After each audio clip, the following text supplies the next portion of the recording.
नमस्कार दोस्तों, कैसे हैं आप सब लोग। आशा करता हूं कि आप सब लोग बढ़िया होंगे और आप लोगों की तैयारी अच्छे तरीके से चल रही होगी। जैसा कि मैंने अपने पिछले वीडियो में आप लोगों के लिए बताया था कि बहुत ही जल्द हम लोग वीडियो की एक ऐसी सीरीज लॉन्च करने वाले हैं जिसमें आप लोगों का सब्जेक्ट वाइज सारा सिलेबस निःशुल्क कंप्लीट कराया जाएगा। उसके साथ ही साथ आप जिस दिन से अपनी तैयारी स्टार्ट करते हैं उस दिन से लेकर फाइनल सिलेक्शन तक आप लोगों के लिए एक ऐसे लोगों से गाइडेंस दिलवाई जाएगी जो या तो हाल ही में किसी जॉब में सिलेक्टेड हुए हैं या फिर काफी लंबे समय से गवर्नमेंट जॉब कुछ कर रहे हैं।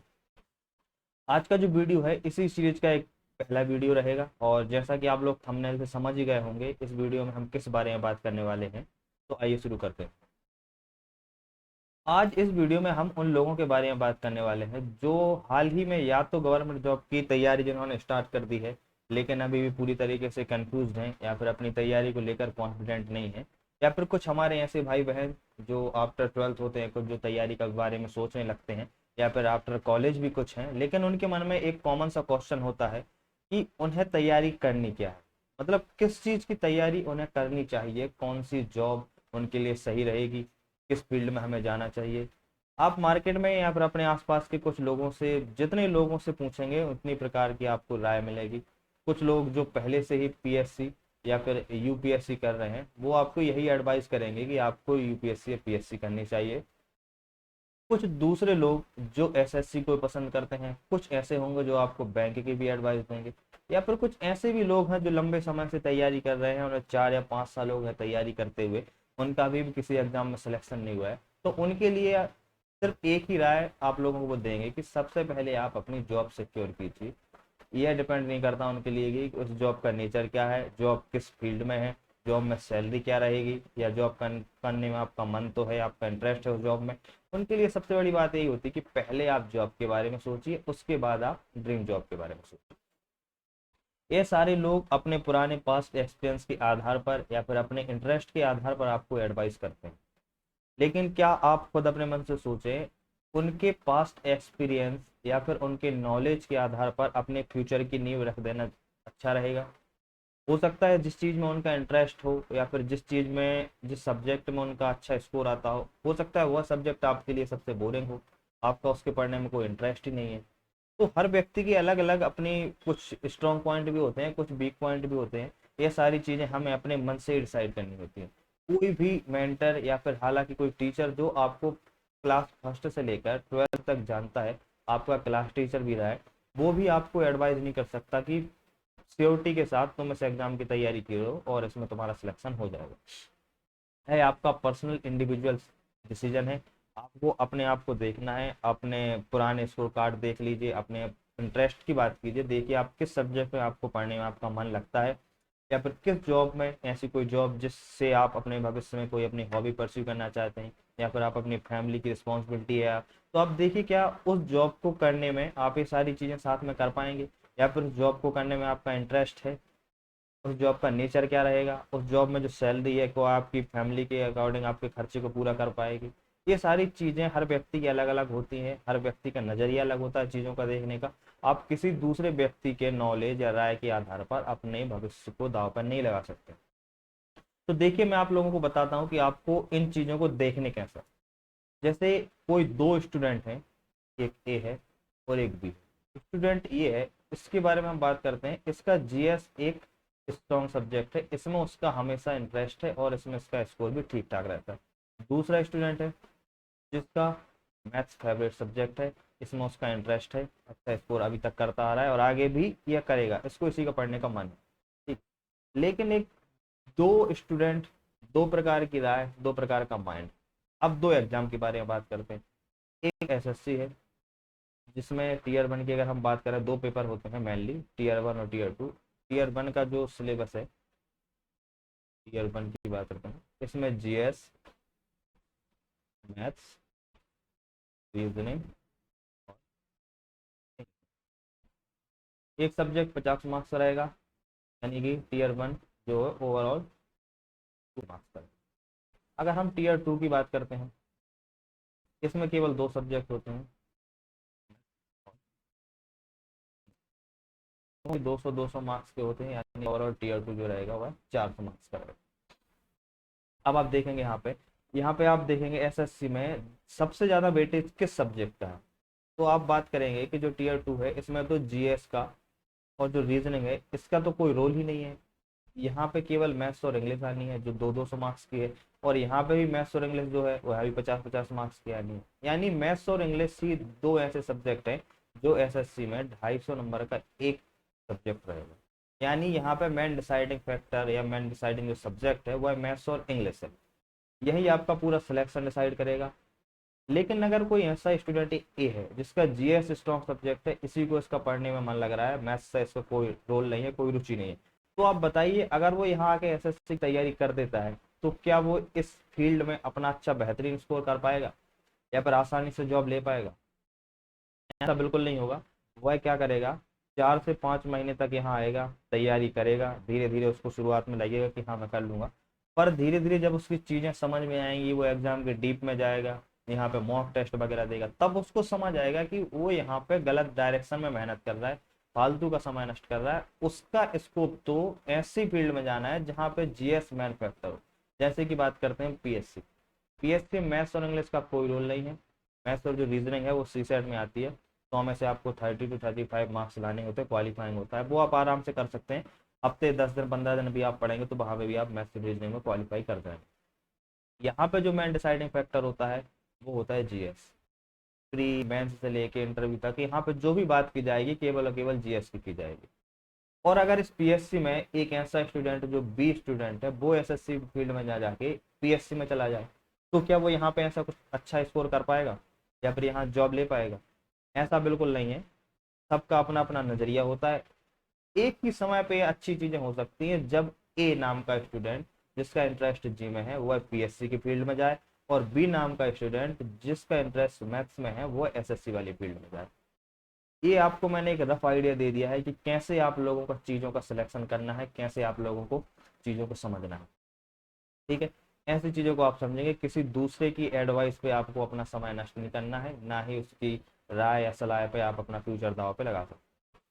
ठीक है, अब जब आपने डिसाइड कर ही लिया है कि आपको किस चीज़ की तैयारी करनी है, इस चीज़ों पे आप जरा सोचिए समझिए इन चीज़ों को, फिर आप डिसाइड कीजिए आपको किसकी तैयारी करनी है। ठीक है, क्योंकि इसी डिसीजन से आपकी सारी लाइफ, आगे का फ्यूचर सब कुछ डिसाइड होगा। आपकी लाइफ स्टाइल कैसे रहेगी, आगे भविष्य में जाके आपके दिमाग पे प्रेशर कितना रहेगा, आप काम को काम समझ के कर रहे हैं या फिर आपको उसको काम करने में इंटरेस्ट आ रहा है, तो हो सकता है आपको उस काम करने में ज़्यादा दिक्कत ना आए, आप जॉब को एंजॉय कर करें। लेकिन कुछ लोग हमारे ऐसे भी होते हैं जो एक बार डिसीजन ले लेते हैं कि मुझे ये चीज़ करनी है, लेकिन उनमें डिटर्मिनेशन और क्लियरेंस की कमी होती है।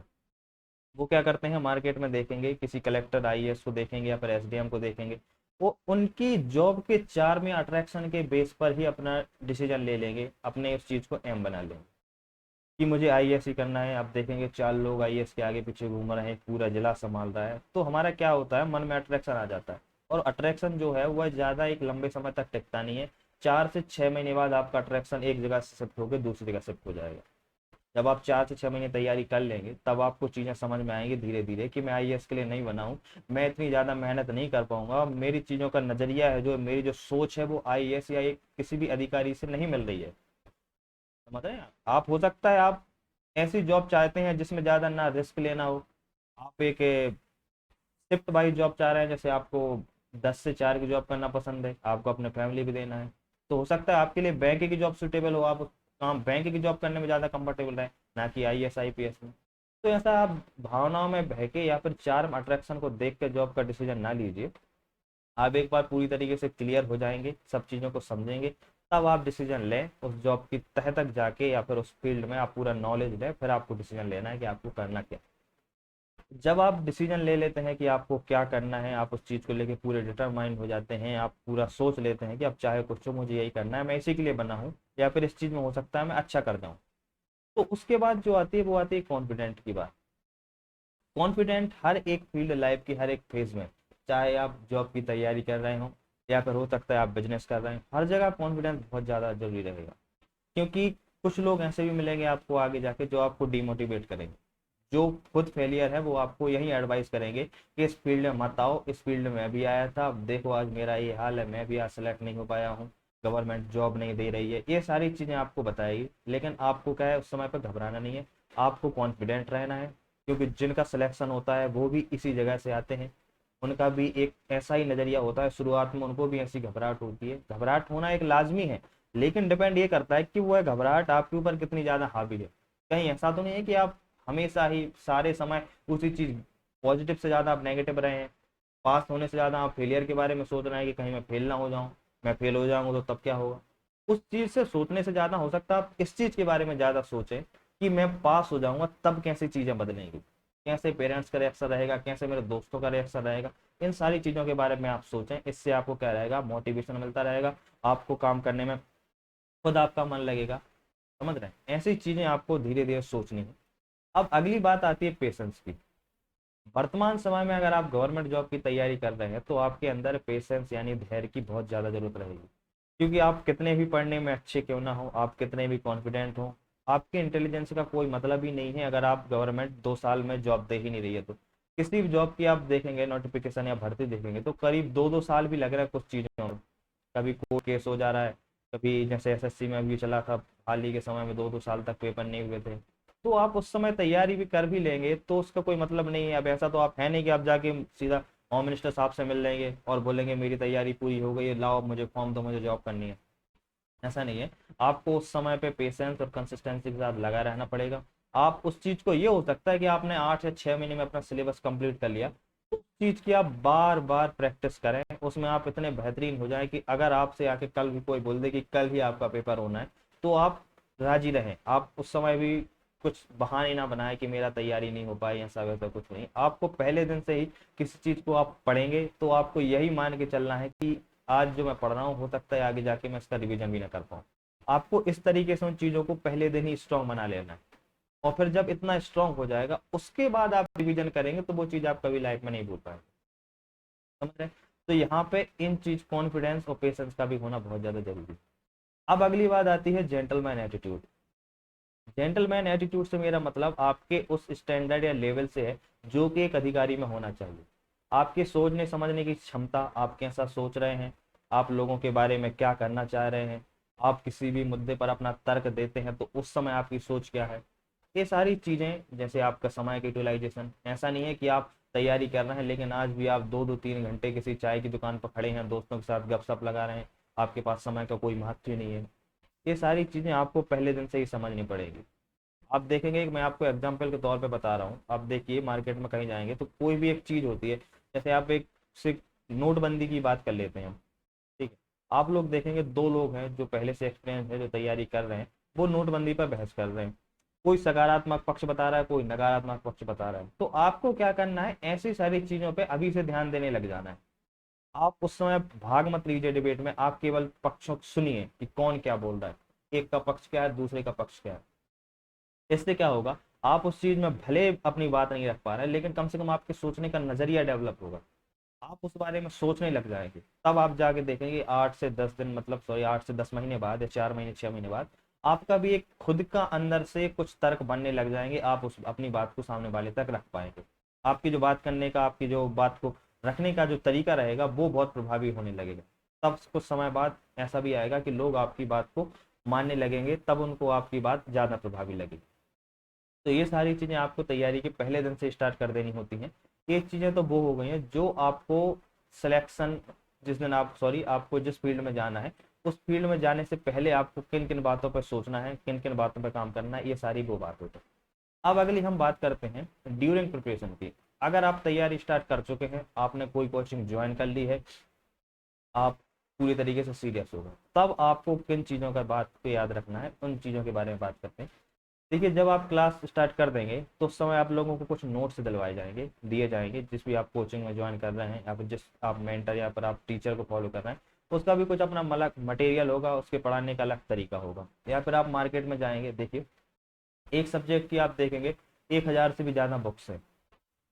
आप किसी भी टीचर आपको बताएगा कि आप इसमें से ये वाली बुक उठा लीजिए, इस राइटर की बुक बहुत अच्छी है, आप इसको पढ़िए।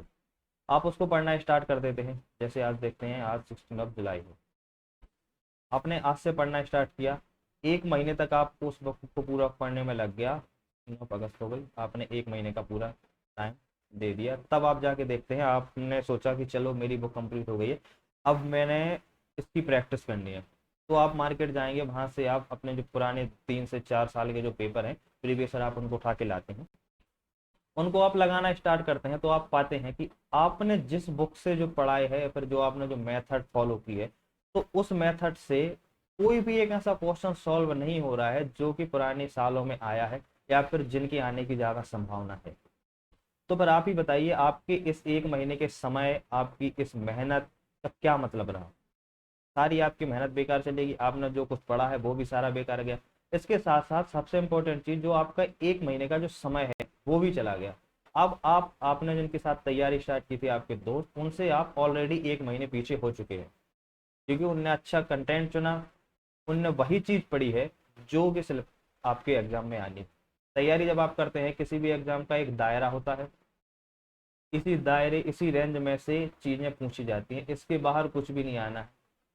ऐसा नहीं है जीएस पढ़ने को तो आप देखेंगे दुनिया भर का नॉलेज है, अभी आपसे कोई ब्राजील का क्वेश्चन पूछ लिया, इंडिया में आप रह रहे हैं, तो आप क्या जो यूपीएससी आईएएस या फिर पीएससी का टॉपर है वो भी उसका नहीं जवाब दे पाएगा?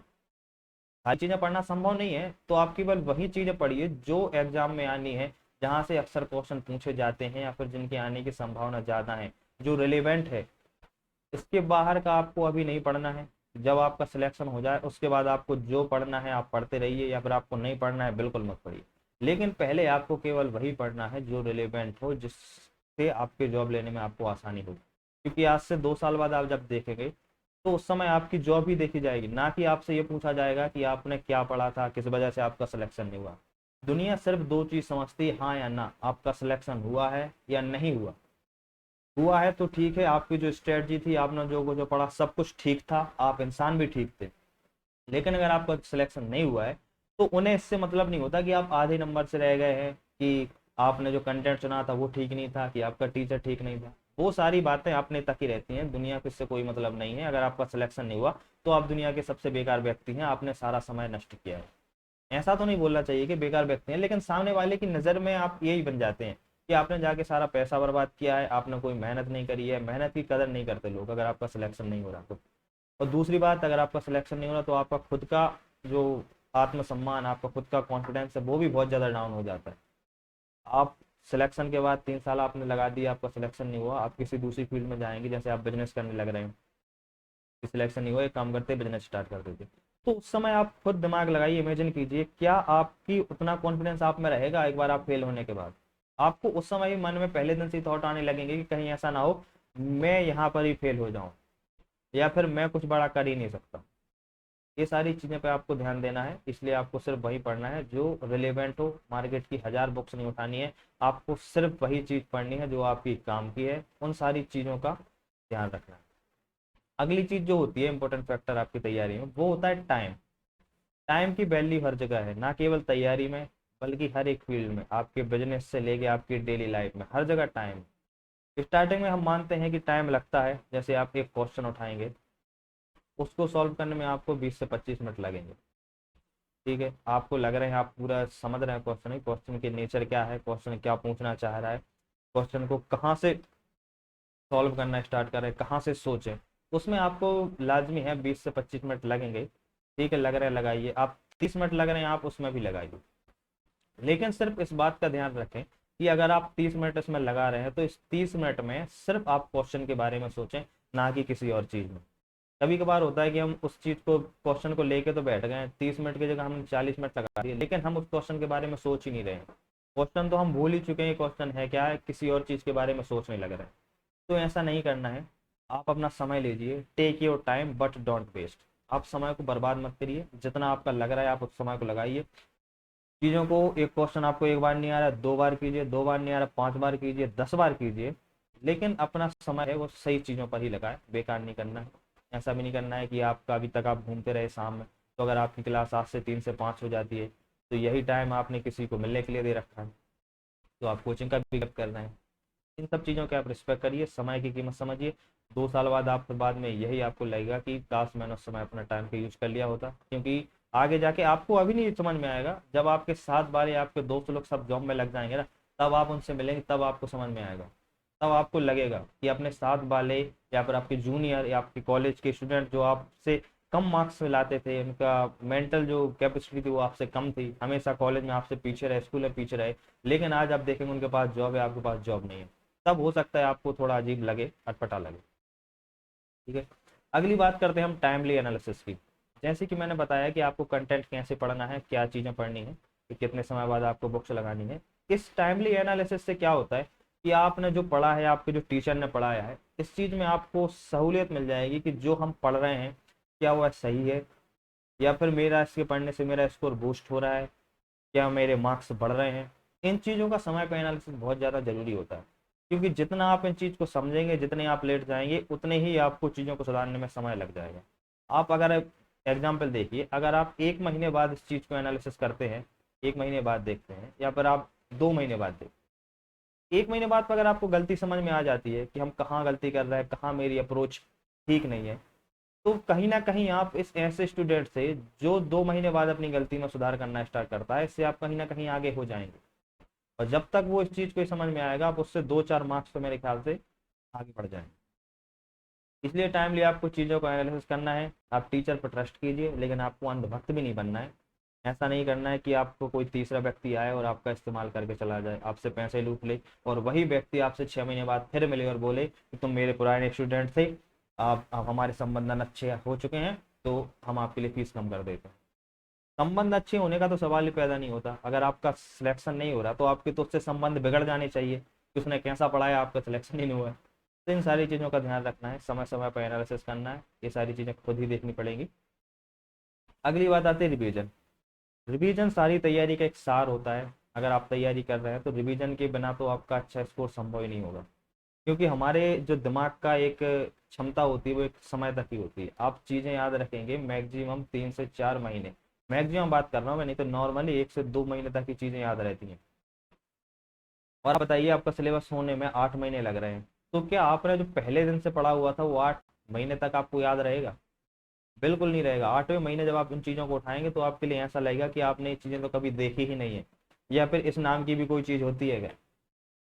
तो इसलिए इन चीज़ों का समय समय पर रिवीजन करना जरूरी है। आप दिन में 8 घंटे पढ़ते हैं, 8 की जगह आप 6 पढ़िए नया, ठीक है, और 2 घंटे जो है वो अपना रिवीजन कीजिए। इससे क्या रहेगा, आप कुछ चीज़ें आप बिल्कुल भूलेंगे नहीं। आपको जब पढ़ेंगे तो कुछ नया नहीं लगेगा, आपको दोबारा नहीं पढ़ना पड़ेगा, क्योंकि एक बार आप चीज़ें भूल जाएंगे ना, तो आपको फिर शुरू तरीके से आपको स्टार्ट करना पड़ेगा, फिर नई चीज़ें आपको समझनी पड़ेंगी, फिर आपका वही समझ आएगा। कंपटीशन में ये जरूरी नहीं होता है कि आप कितना कर रहे हैं, कंपटीशन में जरूरी ये होता है कि जितना कंपटीशन में चाहिए आप उतना करें। समझ रहे हैं? अब अगली चीज आती है, जब आपका रिवीजन भी हो जाएगा, आपका सारा मटेरियल भी आप ठीक पढ़ रहे हैं, आपका सिलेबस भी कंप्लीट हो रहा है, आपने समय को उन चीज़ों को भी किया है, फिर आती है आपकी प्रैक्टिस। प्रैक्टिस में आप एक बुक या एक कोई टॉपिक की बात करें, इस टॉपिक को आप 2 बार, 4 बार, 6 बार, 8 बार, जितने बार भी आप लगा सके उतने बार लगाइए। अगर आपके पास अपने समय के अकॉर्डिंग देख लीजिए, चीज़ें आपको सारे सब्जेक्ट लेके चल रहे हैं, उस हिसाब से आप देख लीजिए कितनी बार, ज़्यादा से ज़्यादा बार आप लगा सकते हैं। क्योंकि आप किसी भी टॉपिक के जितने ज़्यादा से ज़्यादा नए क्वेश्चन देखेंगे, आपको उतना ही अच्छा रहेगा। आप जब एग्जाम में बैठेंगे तो आपने ज़्यादा क्वेश्चन की प्रैक्टिस कर ली होगी, तो आप कोई क्वेश्चन देख के आपको ये नहीं लगेगा कि ये क्वेश्चन नया है या मैंने इसको कभी नहीं देखा। आप 100 क्वेश्चन करेंगे, 200 क्वेश्चन करेंगे एक टॉपिक के, तो मेरे ख्याल से इतने में सारे टाइप कवर हो जाते हैं। आपके लिए इसी टाइप में से एक कोई क्वेश्चन पेपर में आएगा, तो आपको वहां सोचने में आपका समय भी नहीं जाएगा कि इस क्वेश्चन को मुझे कैसे सॉल्व करना है, कहाँ से मुझे स्टार्ट करना है। आप जैसे ही सीधा क्वेश्चन देखेंगे, अगर आपने पहले प्रैक्टिस कर रखी है, तो आप सीधा सॉल्व करना स्टार्ट कर दो। इसलिए प्रैक्टिस ज़्यादा से ज़्यादा जरूरी होती है। आप इन चीज़ों पर ध्यान रखिए। ये तो हो गया एक रफ आइडिया जो मैंने आपको बताया है कि चीज़ें कैसे चलती हैं और कैसे हमें सोचना चाहिए। अब कुछ और चीज़ें होती हैं जो छोटी मोटी होती है, लेकिन मेरे ख्याल से अगर आप तैयारी कर रहे हैं तो उसके लिए थोड़ा उनका रोल रहता है, ये कहीं ना कहीं तक। ये डेली रूटीन वाली चीज़ें होती हैं, ये किसी क्लासरूम की नहीं होती हैं, आपकी खुद की मेंटल और आपका जो एटमोसफियर है, उन चीज़ों के बारे में बात करते हैं। देखिए, पहली चीज़ आती है good sleep circle. Good sleep circle से मेरा मतलब केवल सोना नहीं है। ऐसा नहीं है कि आप नींद लेने के बहाने आप 10 घंटे 12 घंटे सो रहे हैं, आप बिस्तर छोड़ ही नहीं रहे हैं। ऐसा नहीं करना है, आपको एक प्रॉपर नींद लेनी है। प्रॉपर से मतलब है ना कम ना ज़्यादा। एक स्टूडेंट के लिए 7 से 7.5 घंटे की नींद मेरे ख्याल से सफिशियंट होती है, इतनी ही लेना चाहिए। हाँ, ये बात अलग होती है कि नींद लेने का एक जो समय होता है वो जरूर चेंज हो सकता है। कोई होता है वो दिन में सोना पसंद करता है, पूरी रात पढ़ाई करता है, और ऐसा कोई ऐसा भी होता है जो रात में सोता है या फिर सुबह 5 या 6 बजे से उठ जाता है और अपनी पढ़ाई स्टार्ट कर देता है। देखिए, मेरा ऐसा है कि मैं क्या करता था, मेरे पढ़ने का तरीका था, मैं यहाँ पे करीब रात में 8 या 9 से स्टार्ट करता था खाना वगैरह खा के, और 4 बजे तक सुबह पढ़ता था। और यहाँ से मैं सोना स्टार्ट करता था 10 या 11 बजे तक दिन में सोता रहता था। यहीं पे कोई एक मेरा दोस्त था, उसके पढ़ने का तरीका अलग था। मेरा मतलब मेरा रूममेट, वो 10 बजे सो जाता था और सुबह उसको 5 बजे उठ जाता था, यहाँ से उसकी पढ़ाई स्टार्ट हो जाती थी। तो आप अपनी अपनी कैपेसिटी के अकॉर्डिंग, जैसा भी आपने अभी तक अपना पुराना रूटीन रखा है या जिसमें आप कंफर्टेबल हैं, उसी को आप फॉलो कीजिए। बस इतना याद रखना है आपको कि इतना नहीं सोना है आपको कि जैसे आपका एग्जाम है 2-3 सितंबर होता है, नॉर्मली एग्जाम जो है वह सुबह 10 बजे से स्टार्ट हो जाता है, चाहे कोई एसएससी को हो या फिर पीएससी का हो। बस सिर्फ इस चीज़ का आपको ध्यान रखना है कि अगर आपका रूटीन दिन में सोने का है, तो इस एग्जाम के इस टाइम को वो चीज़ प्रभावित ना करे। क्योंकि आपका डेली रूटीन में हो सकता है आपका 10 बजे का समय सोने का है, आपके पेपर का समय भी यही है, तो इससे क्या हो गया, आपकी चीज़ें पेपर में इतनी आसान नहीं रहेंगी, हो सकता है पेपर में भी आपको इस टाइम पे नींद आए और आपको जितना अच्छा परफॉर्म करना था वो ना कर पाए। तो आपको क्या करना है, एग्जाम जैसे आने लग जाए तो आपको 3-4 महीने से थोड़ी थोड़ी चेंजेस लाना स्टार्ट कर देना है, और इसी टाइम तक आपको ऐसे समझ के एग्जाम में मॉक वगैरह देना है कि आप लगे कि आप एग्जाम हॉल में ही बैठे। ये सारी चीज़ें हैं। अब अगली बात आती है कि आपने एटमोसफेयर के बारे में। एटमॉस्फेयर से मेरा मतलब ऐसे लोगों से है जिनके आप संगत में रहते हैं, जो आपके रूममेट हैं या फिर जिनसे आपका मिलना जुलना होता है, दोस्त लोग। आप ऐसे लोगों की संगत में रहें जो आपके लिए हम उससे सपोर्ट करते हैं, किसी भी चीज़ में अगर आपकी ज़रूरत है तो आपकी मदद करते हैं, या फिर आपके लिए नेगेटिव फील नहीं कराते, आपको डिमोटिवेट नहीं करेंगे। कुछ ऐसे होंगे जो लोग होंगे आपको समझाएंगे कि आप तैयारी मत कीजिए, मैंने भी तैयारी करी, मैं भी फेल हो गया, तुम भी फेल हो जाओगे, क्या रखा तैयारी में, जिंदगी है भी, इंजॉय कर लो। इन सब सारी चीज़ों से आपको हटके सोचना है, आपको केवल पॉजिटिव और सपोर्टिव रहना है।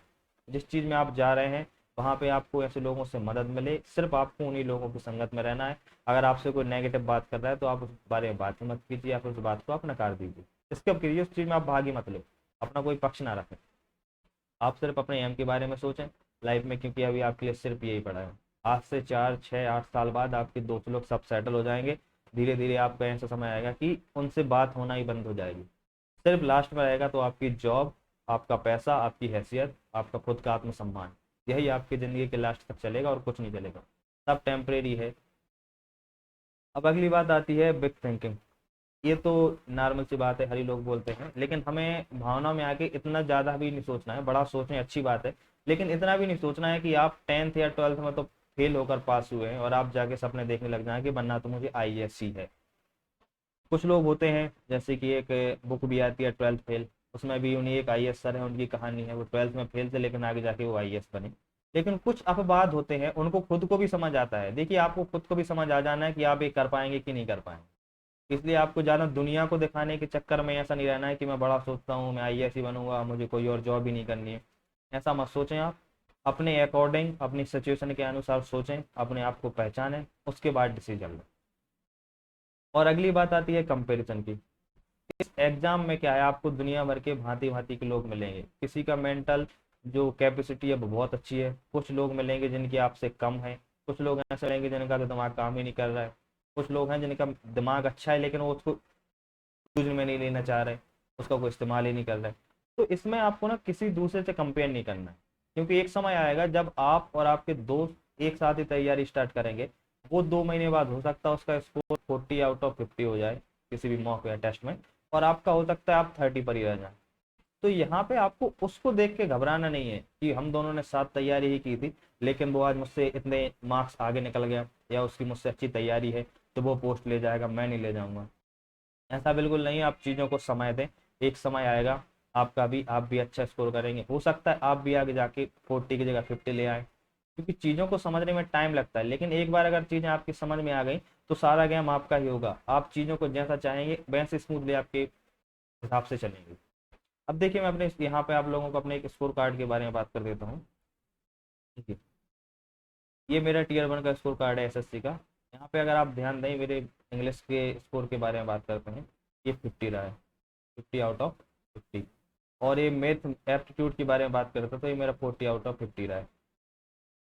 अब मेरे इंग्लिश के मार्क्स पे आप जरा ध्यान दें, यहीं से सारी कहानी शुरू हो गई। मैं हमेशा इंग्लिश मीडियम में कभी पढ़ा ही नहीं, मेरा पूरा स्कूल जो था वह सारा सरकारी स्कूल था। सरकारी स्कूल में पढ़ा हुआ हूँ, गाँव के स्कूल में। वहाँ से जाने के बाद मैंने एक्सीलेंस स्कूल में लिया, एडमिशन एक्सीलेंस लेने के बाद मेरा जो कॉलेज रहा है वो भी गवर्नमेंट कॉलेज था। आगे मैं तैयारी करने आया, तो जब मैं यहाँ पे तैयारी करने आया तो मैंने यहाँ पे देखा कुछ लोग ऐसे भी हैं जो कॉन्वेंट स्कूल से पढ़ के आए, सीबीएसई पढ़ रहे हैं, जिनके घर वाले आज भी A to Z इंग्लिश बोलते हैं, या फिर उनकी फैमिली भी सारी जॉब में है, उनका पूरा माहौल एकदम इंग्लिश वाला माहौल है। कुछ लोग ऐसे भी मिले जो नवोदय से पढ़ के आए हैं, उनका भी इंग्लिश माहौल था। कुछ ऐसे ऐसे लोग भी मिले हैं जो पहले ही उनकी पीजी है जो इंग्लिश सब्जेक्ट में ही थी। तो क्या मैं यहाँ पे चीज मुझे देख के डर जाना चाहिए था, या फिर मेरे मन में सवाल जरूर आते थे कि क्या मैं ऐसे माहौल में या फिर ऐसे कंपटीशन में ऐसे लोगों के सामने मैं टिक पाऊंगा कि जिनकी इतनी अच्छी इंग्लिश है, जितनी की अच्छी मैथ्स है, वहां पे क्या मेरा स्कोर करना संभव है?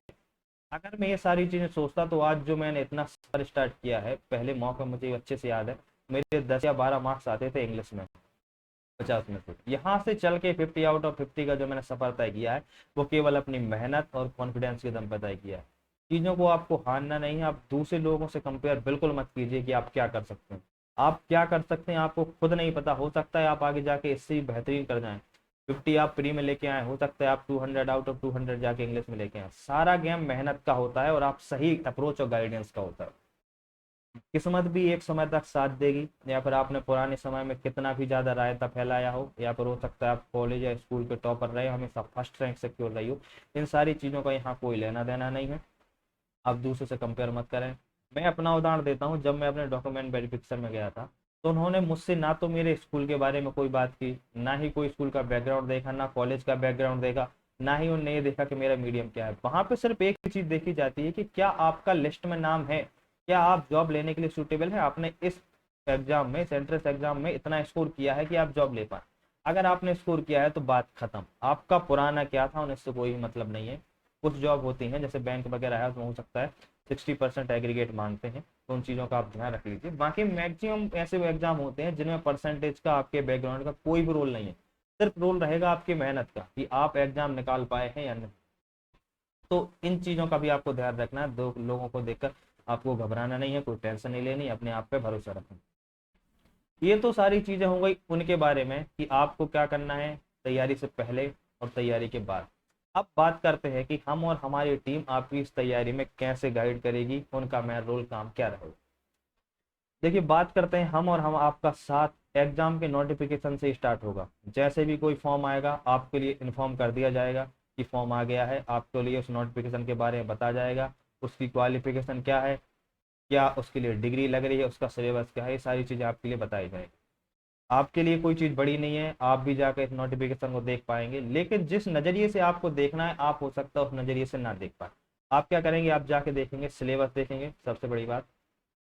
आपने सिलेबस देखा, ठीक है, आप उसमें क्वालिफिकेशन देखेंगे, क्वालिफिकेशन होगी, ठीक है, उसके बाद आप इसी दोनों के बेस पे आधार पर आप डिसाइड कर लेंगे कि आपको तैयारी करनी है कि नहीं करनी।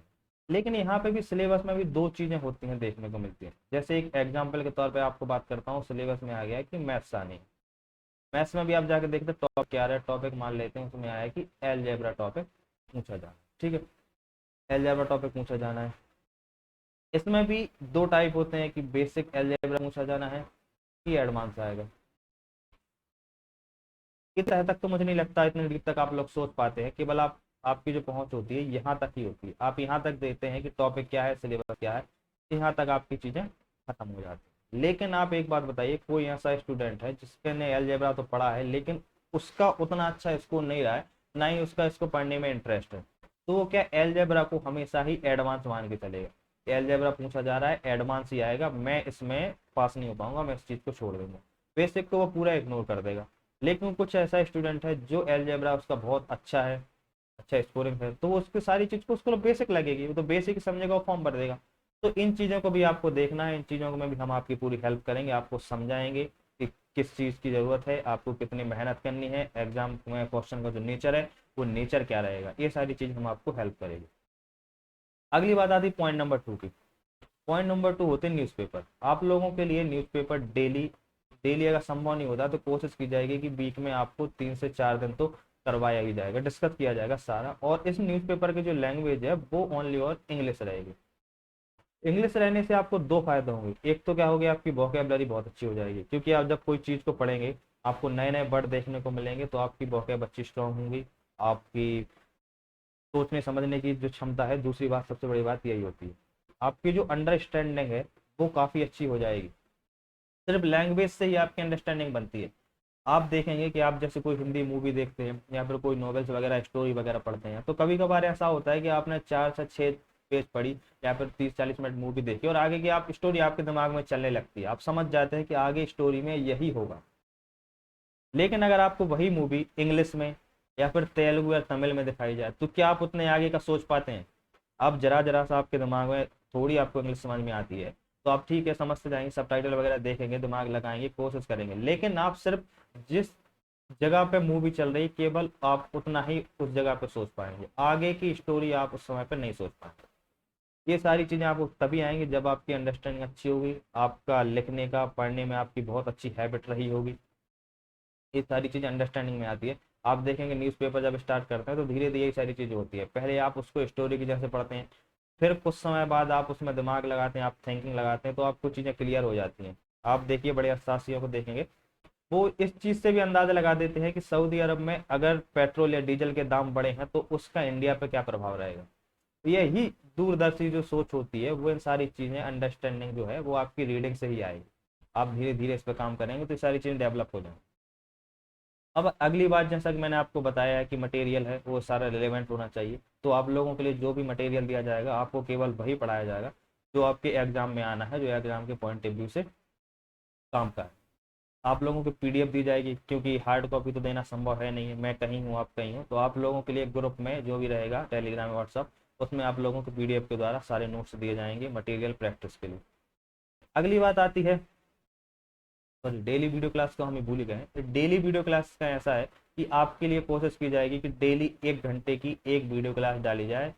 अगर 1 घंटे संभव नहीं होता तो 45 मिनट की क्लास रहेगी, और इस क्लास में केवल आपके लिए सिलेबस वही कराया जाएगा जो आपके सब्जेक्ट का है। इसमें कुछ भी ऐसा नया नहीं कराया जाएगा कि न्यूज़पेपर कराया जा रहा है। इसके लिए आपके लिए समय दिन में सुबह या शाम को निर्धारित किया जाएगा, ये तो समय अलग ही रहेगा, लेकिन इस क्लास में सिर्फ और सिर्फ आपके लिए सिलेबस पढ़ाया जाएगा। इसमें एग्जाम नोटिफिकेशन ये सारी चीजें कुछ भी नहीं रहेंगी, सिर्फ इसमें आपका सब्जेक्ट का रहेगा। और ये जो न्यूज़पेपर एग्जाम का है ये आपके लिए अलग समय पे अलग निर्धारित किया जाएगा, उस समय पे सारी चीजें बताई। अब बात करते हैं वीकली टेस्ट। आपकी जो डेली क्लास है वह चलेगी मंडे टू सैटरडे। अब रहा संडे का दिन, संडे के लिए आपको क्या रहेगा, एक वीकली टेस्ट होगा, और इस टेस्ट में आपको वही पूछा जाएगा जो आपने इन पुराने 6 दिनों में पढ़ा हुआ। इससे क्या होगा कि आपका एक तो क्विक रिवीजन होगा, जब आपको लगेगा कि कल मेरा टेस्ट है तो आपने जो एक हफ्ते में पढ़ा है वो सारा रिवीजन रहेगा। इससे दो चीज़ें हो जाएंगी, आपका रिवीजन भी कंप्लीट हो रहा है, और इस टेस्ट में आप अपना स्कोर देख के अपना एनालिसिस भी कर पाएंगे कि जो मैं पढ़ रहा हूँ उसमें मेरा क्या स्कोर बूस्ट हो रहा है, या मेरा स्कोर में सोचने या सब्जेक्ट में क्षमता है वो सारी डेवलप हो रही है कि नहीं। और फिर इसी टेस्ट का हम मंडे का एक क्विक मतलब डिस्कशन कर लेंगे, आधे 1 घंटे में जल्दी में कर लेंगे, और ठीक तरीके से रहेगा। ऐसा नहीं है कि डिस्कशन यहाँ पे सॉल्यूशन का मतलब आपको आंसर बता दिए जाएंगे कि इसका आंसर ये है, इसका आंसर बी है, ऐसा नहीं है। इस पर अच्छे तरीके से बात की जाएगी कि इसका आंसर अगर ए है तो आंसर ए है क्यों है, बी है बी क्यों नहीं है, या सी क्यों नहीं हो सकता। ये सारी चीज़ें आप लोगों के लिए दी जाएंगी, आप इस पर डिस्कस करेंगे। क्या होगा, इससे आप ना थोड़ा क्रॉस सोचने लग जाएंगे, आप में ये सारी चीजें डेवलप हो जाएंगी। एक समझ आप आएगा कि आप देखेंगे मैथ्स जैसे सब्जेक्ट में आप खुद अपनी दो दो तीन तीन ट्रिक बना के बैठे हैं, क्योंकि जब आपको समझाया जाएगा ना कि ये वाली ट्रिक इस क्वेश्चन में अप्लाई क्यों नहीं हो सकती, तो आपके मन में क्वेश्चन उठेगा तो इस ये वाली ट्रिक कौन से क्वेश्चन में अप्लाई होगी, तो आप उस टाइप का क्वेश्चन करेंगे। तो ऐसी सारी चीजें रहेंगी, आप धीरे धीरे सब प्रैक्टिस करेंगे, सब सारी चीजें आएंगी। अगली बात करते हैं time to time live chat. तैयारी के समय में जब आप तैयारी करेंगे तो आज से 4 या 6 महीने बाद जब आप सीरियस हो जाएंगे तो एक फेज आपका ऐसा भी आएगा कि हो सकता है आपका स्कोर एक स्थिर जगह पर रुक के रह जाए। जैसे आपका स्कोर 50 आउट ऑफ 35 रुक गया है, इससे आपने देख लिया 1 महीने तैयारी कर ली, इससे आप ज़्यादा नहीं जा पा रहे, एकदम 38 तक ही जा रहे, तो यहाँ पे क्या आप निराश होने लग जाएंगे। आपको लगेगा कि मैं पढ़ाई तो मेरी पूरी हो रही है, मैं पूरा समय दे रहा हूँ, पूरी मेहनत कर रहा हूँ, फिर स्कोर मेरा बूस्ट क्यों नहीं हो रहा है। तो ऐसे में क्या होता है, आपको किसी एक्सपीरियंस लोगों से या फिर अपने क्लासमेट जो अच्छा कर रहे हैं उनसे बात करना जरूरी हो जाता है। अपनी अप्रोच या फिर आप हो सकता है चीज़ों को जिस नज़रिए से देख रहे हैं उस नज़रिए में कुछ गड़बड़ी हो, आप तरीके से ना सोच पा रहे हो। इसलिए हम क्या करेंगे, टाइम टू टाइम एक लाइव चैट रखा करेंगे। महीने में या फिर 15 दिन में, जितने दिन में भी संभव होगा हम करेंगे। वो जूम मीटिंग, वीडियो क्लास वगैरह जो भी होगी सब आपको बाद में बता दी जाएगी। इससे हम और सारे स्टूडेंट जुड़ेंगे, आपस में अपनी समस्याएं जो प्रॉब्लम है वो सारी डिस्कस करेंगे। ना केवल पढ़ाई की बल्कि आपकी डेली लाइफ में भी जो समस्याएं आ रही हैं, डिसीजन नहीं ले पा रहे हैं, सारी चीज़ें, ये सारी चीज़ें आप इसमें सिखाई जाएंगी आपको, आपसे, जिससे चीज़ें आपके लिए आसान हो जाए। अगली बात आती है मोटिवेशनल कंटेंट, स्टोरी और वीडियोस। इन चीज़ों का दिखाना आज के समय में स्टूडेंटों के लिए बहुत ज़्यादा ज़रूरी हो जाता है, क्योंकि जब आप लोग तैयारी करते हैं तो कभी कभार आप डिप्रेस वगैरह भी हो जाते हैं, आपका मन भी करने लगता है क्विट करने का। तो उस समय पे आपके लिए एक मोटिवेशन, मतलब इंस्टेंट मोटिवेशन की आवश्यकता होती है। वहां से आपको क्या होगा, आप किसी भी हस्ती को जो अपनी लाइफ में सक्सेस हो गए हैं उनकी वीडियो देखेंगे, उनकी स्टोरी सुनेंगे, तो हो सकता है आपके अंदर भी वो चीज़ आए, आपके सोचने का, जो उनके सोचने का नजरिया है, कैसे उन्होंने रिस्क ली लाइफ में, कैसे वो प्रॉब्लम को सॉल्यूशन कैसे करते हैं, कैसे इन चीज़ों को, किस चीज़ को स्किप करते हैं, किस चीज़ का हमें सामना करना है, इन सारी चीज़ों का आपके सोचने की क्षमता आप में बहुत अच्छी आ जाएगी। आप डिसीजन मेकिंग पावर जो है आपकी बहुत स्ट्रांग हो जाएगी। इसलिए आप लोगों के लिए समय समय पर ग्रुप में या फिर वीडियो जो कुछ है आप लोगों को ये चीज़ें भी प्रोवाइड की जाएंगी। और लास्ट वाली जो बात आती है वो एक होती है टेलीग्राम ग्रुप की। जब हमारी सारी प्रोसेस हो जाएगी, हम लोग देखेंगे कि हमारा अच्छा रिस्पॉन्स आ रहा है, बहुत सारे लोग इससे जुड़ रहे हैं और हम लोग आगे बढ़ रहे हैं, या फिर आप लोगों को लगता है कि हम और हमारी टीम की सोच सही है, तब एक जाके एक हमारा ग्रुप बन जाएगा, एक हमारा परिवार बन जाएगा। उस समय पे हम लोग क्या करेंगे, कोई टेलीग्राम या व्हाट्सएप ग्रुप बनाएंगे। उस ग्रुप में क्या रहेगा कि आप लोगों को टाइम से पीडीएफ दी जाएंगी, कभी कभार आप लोगों को प्रैक्टिस सेट भी दिए जाएंगे, अच्छा मटेरियल भी दिया जाएगा। और उसमें क्या रहेगा कि कुछ जो सारे बच्चे स्टूडेंट हैं वो एक दूसरे से क्वेश्चन शेयर करेंगे। एक स्टूडेंट जिससे क्वेश्चन नहीं आ रहा है वो ग्रुप में उस क्वेश्चन को डालेगा, एक दूसरा स्टूडेंट है उसको सॉल्व करने का ट्राई करेगा। इससे क्या होगा, आप लोगों के पास ज़्यादा से ज़्यादा क्वेश्चन टकराएंगे, जितने आप नए क्वेश्चन देखेंगे उतनी ज़्यादा आपकी अच्छी प्रैक्टिस होगी। आपके लिए एग्जाम में कुछ भी फिर नया नहीं लगेगा, आप जाके देखेंगे, आप सर बैठेंगे, आपको लगेगा कि अच्छा ये वाला क्वेश्चन तो मैं सॉल्व कर चुका हूँ, बस जैसे ही आप पढ़ेंगे उसको सॉल्व करना स्टार्ट कर देंगे पेपर में। इससे आ रहेगा, आपका टाइम भी बच जाएगा और आपके स्कोर भी सेव हो जाएगा। इन सारी चीज़ों पे हमें काम करना है। ये मैंने अपनी क्लास का और आने वाले जो फ्यूचर का हल्का सा एक आपको थीम दे दिया है। अगर आप लोगों को ये लग रहा है कि हम लोग अच्छा कर रहे हैं या फिर अच्छा सोच रहे हैं या फिर आप लोगों के लिए हेल्पफुल रहेगा, तो आप लोग जरूर इस वीडियो को शेयर कीजिए और ऐसे लोगों तक पहुंचाएं जो आपकी नज़र में हैं, जिनको लगता है कि इसकी ज़रूरत है, उन लोगों के लिए भी जोड़िए। तो फिर बस आज की वीडियो में इतना ही था, और अब मिलते हैं अपनी पहली क्लास में और उसी समय पे बात की जाएगी कि आगे क्या करना है। तब तक के लिए जय।